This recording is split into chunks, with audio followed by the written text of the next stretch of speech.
Hello guys, welcome to our channel. আসসালামু আলাইকুম।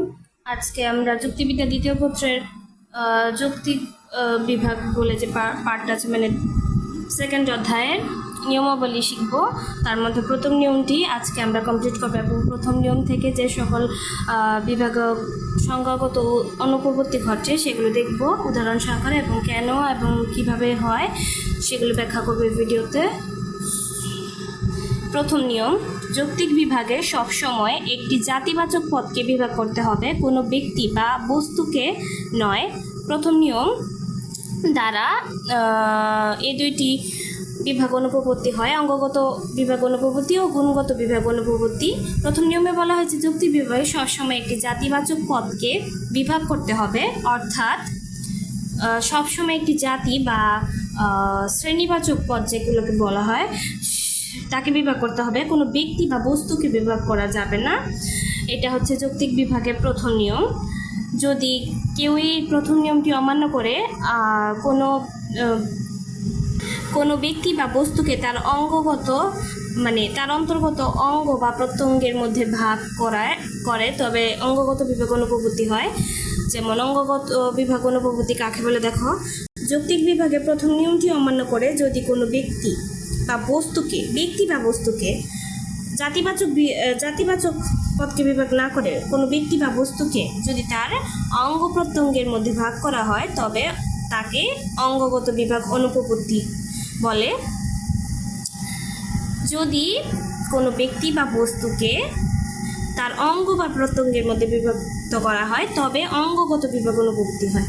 আর এখানেও সেম কথাটি হবে, তবে এখানে হবে যদি কোনো ব্যক্তি বা বস্তুকে তার অঙ্গগত এর পরিবর্তে যদি গুণসমূহের মধ্যে ভাগ করি আমরা তবে তাকে গুণগত বিভাগ অনুপপত্তি বলে।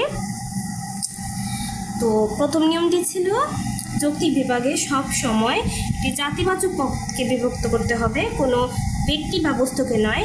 এখানে অঙ্গগত ও গুণগত বিভাগের মধ্যে আমরা দেখতে পেয়েছি জাতিবাচক পদের পরিবর্তে ব্যক্তি বা বস্তুকে ভাগ করা হয়েছে, এবং অঙ্গগত বিভাগের ক্ষেত্রে ব্যক্তি বা বস্তুকে তার অন্তর্গত অঙ্গ প্রত্যঙ্গের মধ্যে, এবং গুণগত বিভাগের ক্ষেত্রে তার অন্তর্গত গুণসমূহের মধ্যে ভাগ করা হয়েছে।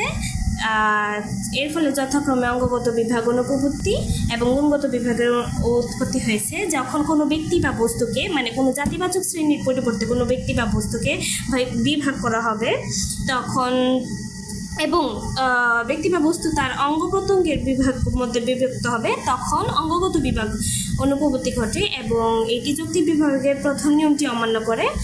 আর যখন কোনো ব্যক্তি বা বস্তুকে তার গুণসমূহের মধ্যে ভাগ করা হয় তখন গুণগত বিভাগ অনুপপত্তি ঘটে, এবং এটিও প্রথম নিয়মটি অমান্য করে। সুতরাং প্রথম নিয়মটি অমান্যের ফলে আমরা দুইটি বিভাগ অনুপপত্তি পেয়ে থাকি, অঙ্গগত বিভাগ অনুপপত্তি ও গুণগত বিভাগ অনুপপত্তি।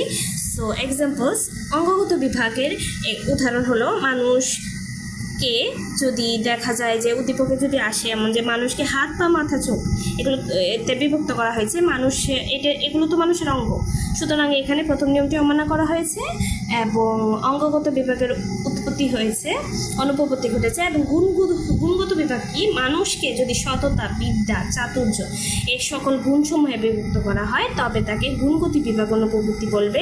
মানুষের গুণসমূহের মধ্যে এখানে গুণসমূহের মধ্যে বিভক্ত করা হয়েছে, যেমন সততা, বিদ্যা, চাতুর্য এগুলো হচ্ছে মানুষের গুণ, মানুষ পদের।